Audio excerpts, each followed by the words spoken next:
आप जब अपना काम ईमानदारी से नहीं करते हैं तो उसका क्या परिणाम आता है, ये इस कहानी तकदीर का खेल में बताया गया है। कीमती रत्न के व्यापारी मनसुख लाल के 2 बेटे थे, जिनका नाम ललित और दीप था। ललित को दौलत और रुतबे का बहुत घमंड था, जहां दूसरी तरफ दीप एक शरीफ और सुलझा हुआ इंसान था। घमंड के साथ ललित में ईर्ष्या और बेईमानी जैसे अवगुण भी थे। समय के साथ मनसुख लाल की उम्र बढ़ती जा रही थी। ऐसे में उनके दोनों बेटों ने कारोबार में पिता का अधिक से अधिक हाथ बटाना शुरू कर दिया था। कुछ समय के पश्चात मनसुख लाल चल बसे और कारोबार का पूरा भार ललित और दीप के कंधों पर आ गया।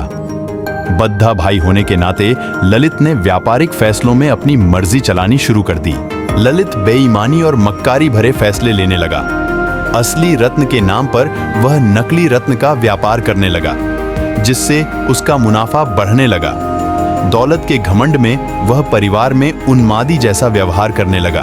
दूसरी तरफ दीप को शुरू में ललित की बेईमानी का पता नहीं चला, लेकिन जब उसने उसके व्यवहार में परिवर्तन देखा तो पूरे माजरे को समझने में उसे ज्यादा देर नहीं लगी। उसने ललित को समझाने और सही रास्ते पर लाने की कोशिश भी की, परंतु वह नाकाम रहा।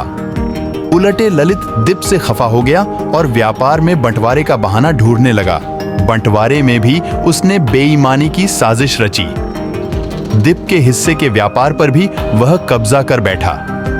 ललित के व्यवहार से दुखी होकर दीप ने शहर में दूसरी जगह अपना ठिकाना बनाया और रत्न के अपने व्यापार को नए सिरे से शुरू किया।